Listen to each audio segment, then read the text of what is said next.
El cantante de Oasis dijo que México va a perder contra Inglaterra 5-0. A ver, no manches, ubícate, güey. 5-0, cálmate. Ahí nos vemos el domingo para ver cómo nos va, güey. Mames. Alguien pellizqueme, porque México acaba de ganarle a Ecuador con una masterclass de Aguirre y compañía. La selección está en octavos de final de su propio mundial y por primera vez en mucho tiempo, la ilusión ya no parece una mala idea.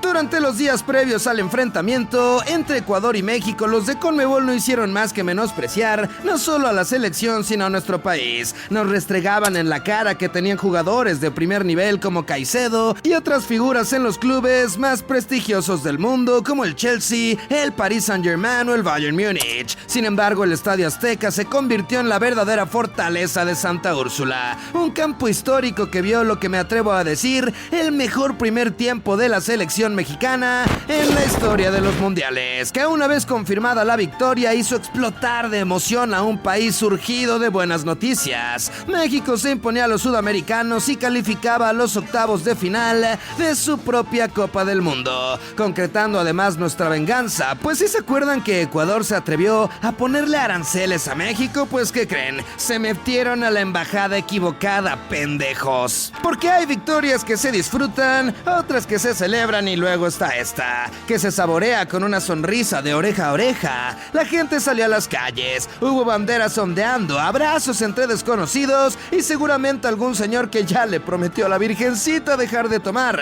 Promesa que romperá el próximo domingo si le ganamos a Inglaterra. Y es que este país está viviendo algo peligrosísimo, la esperanza. Una palabra que para el aficionado mexicano es más adictiva que regresar con su ex tóxica. Una palabra que va más allá del fútbol. Por eso cuando mi hijo me pregunte, papá, ¿por qué me llamo Isidro? Yo le responderé, siéntate mijo, voy a contarte sobre el mejor año de mi perra vida. Porque este equipo está haciendo algo que muchas generaciones llenas de figuras nunca pudieron hacer.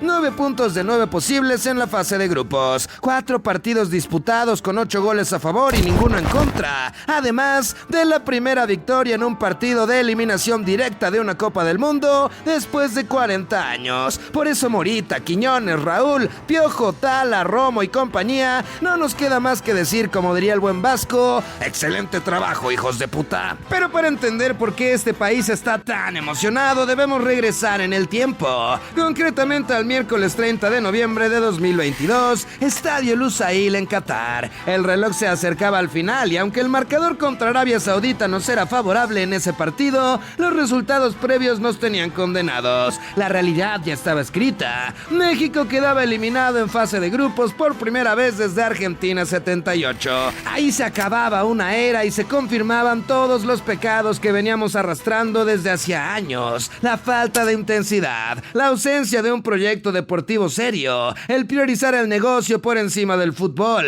el llenar la liga de extranjeros acabados, excepto tú, Gignac, a ti te quiero mucho. Mientras nuestras canteras se oxidaban en el abandono, la desaparición del descenso, los dueños jugando al Monopoly con los equipos y una selección que poco a poco se había convertido en una máquina de vender camisetas en el gabacho que de ganar juegos. El quinto partido ya ni siquiera era un sueño roto porque para romper ese sueño primero había que llegar al cuarto, cosa que no hicimos. Y en medio de aquel funeral futbolístico nos dijimos de todo, que era la peor generación en décadas, que ojalá atropellaran al Tata Martino de regreso a su casa, que la catástrofe estaba anunciada desde antes y todo esto con el Mundial de 2026 en tierras aztecas a tan solo 4 años de distancia. El pesimismo inundaba la cabeza de los aficionados. La Copa del Mundo nos iba a agarrar en el peor momento posible. Sabíamos que no había recambios, que no había ideas, que no había esperanzas y que en la selección teníamos una bola de maletas cojos y sin ambición. Pero hey, era nuestra bola de maletas cojos y sin ambición.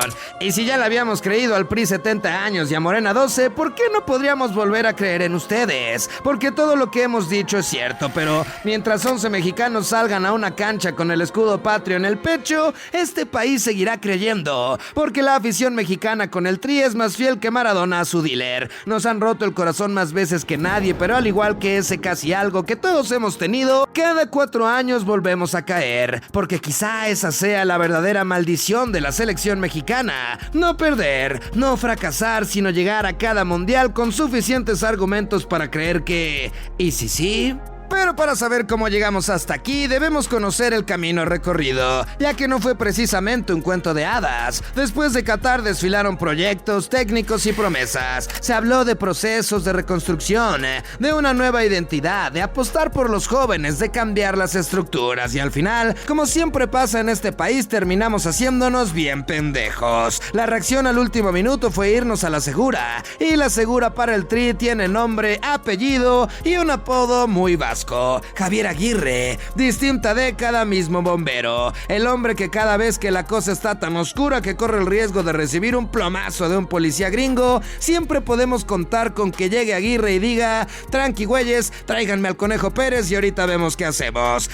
Pero esta vez no llegó solo. Esta vez venía acompañado de un viejo conocido, un hombre que nos representa esa buena etapa en nuestra vida, aquella que desearíamos que nunca hubiera terminado. Enrique Peña Nieto. Te creas, Rafita Márquez, el Kaiser de Michoacán, el hombre que levantó la Champions, el zaguero central del Barcelona que se enfrentó de tú a tú con los mejores del mundo y que representa quizá como nadie la mentalidad competitiva que tantas veces le ha faltado al fútbol mexicano. La dupla era curiosa. Aguirre ponía la experiencia, el colmillo y la capacidad de absorber los golpes de la prensa y de los aficionados, mientras Rafita ponía la cercanía con los jugadores, el trabajo día a día y la posibilidad de convertirse en el futuro de la selección. Uno era el escudo, otro era la espada, y poco a poco comenzaron los partidos, los amistosos y las pruebas. Algunas victorias convincentes, algunos empates que dejaron dudas y algunas derrotas que nos hicieron pensar que esto estaba más chueco que un facturero de Puebla. Hubo momentos donde parecía que el equipo había encontrado una idea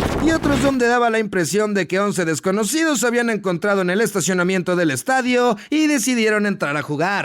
Y siendo honestos, las sensaciones nunca terminaron de ser buenas. México llegaba al mundial nadando en un mar de dudas. No sabíamos si los jugadores estarían a la altura. No sabíamos si la tercera sería la vencida para Aguirre. No sabíamos si Márquez ya estaba listo para dar el siguiente paso en su carrera como entrenador. Y para acabarla de amolar, tampoco sabíamos si el país estaba preparado para recibir al mundo entero después de meses de protestas, problemas de inseguridad y una cantidad de noticias negativas que hacía que andar de optimista se antojara menos que irse de vacaciones a Orizaba. Pero el día llegó, el reloj marcó la hora, el balón rodó en el Azteca y todo cambió, porque hay algo mágico en los mundiales, algo que convierte a un país entero en una sola persona. El Estadio Azteca remodelado lucía imponente, las tribunas eran un mosaico de colores, banderas y acentos de todo el planeta. Los mexicanos, como siempre, haciendo amigos en cada esquina, armando la fiesta y enseñándole al mundo que si algo sabemos hacer es convertir cualquier evento en una peda internacional. Y cuando sonó el himno nacional, cuando más de 80,000 personas cantaron al unísono, por un instante se nos olvidó la inseguridad, la política, el tráfico, las deudas y las preocupaciones, porque sí, el fútbol es la cosa menos feliz a un país entero al mismo tiempo. La Holanda de Cruyff, ni como el Barcelona de Guardiola o el Madrid de Ancelotti. Pero si alguien esperaba eso de un equipo dirigido por Javier Aguirre, es porque nunca había visto jugar a un equipo del Vasco. El histórico entrenador mexicano siempre ha sido pragmático. Primero el orden, luego el resultado y después si alcanza el espectáculo. Por eso México se vio no como un show, sino como un equipo incómodo, disciplinado, trabajador y competitivo. Quizá quedó a deber en el juego, sí, pero en funcionamiento y resultados cumplió. Una defensa que parece aduana de aeropuerto y un equipo que sin tantas estrellas como otras generaciones está haciendo lo que generaciones doradas nunca pudieron: convencernos de ahora sí soñar con cosas chingonas. Y en ese sueño esperaba Ecuador, el hueso más duro de roer entre los mejores terceros, un rival incómodo, intenso y físicamente poderoso. Y justamente por eso daba miedo, porque en el fútbol mexicano, cuando todos creemos que algo saldrá bien, inmediatamente nos entra el miedo al cuerpo. Es como cuando te echas un tremendo popodrilo en casa de tus suegros y escuchas un "no le vayas a jalar, mijo, que no hay agua". Pero esta vez fue diferente. México salió a jugar como si tuviera una deuda pendiente con la historia, ordenado, concentrado y con una personalidad que pocas veces la habíamos visto. El 2-0 final no solamente significó un boleto a los octavos de final, significó romper una barrera mental que llevábamos cargando durante décadas, porque esta selección acaba de conseguir algo que muchas generaciones con más nombres y más talento nunca pudieron lograr, y ahora el país entero se encuentra en un lugar peligrosísimo. Estamos ilusionados porque ahora sí, ahora viene Inglaterra, nada más y nada menos que una de las grandes favoritas a levantar la Copa del Mundo, una selección llena de estrellas, con futbolistas que juegan en los mejores equipos del planeta y con un Harry Kane que estuvo a unos minutos de irse a casa, pero apareció cuando más lo necesitaban para eliminar al todopoderoso Congo. Hoy no más. Sobre el papel, Inglaterra es favorita, pero si hay un mundial donde los papeles importan menos que las promesas de un diputado en campaña, es este, porque nunca había habido tantos handicaps a favor de México antes de enfrentar a una potencia. Primero, la localía, el Azteca completamente vestido de verde y siendo una sede convertida en un verdadero manicomio. Segundo, la altura, 2200 metros que convierten las piernas europeas en tamales mal amarrados después del minuto 60. Tercero, el descanso, México llegará con un día más de recuperación que los ingleses. Y cuarto, el momento futbolístico, porque siendo sinceros, Inglaterra tampoco ha sido un monstruo. Más allá de su victoria ante Croacia, le costó muchísimo trabajo derrotar a Ghana y Panamá,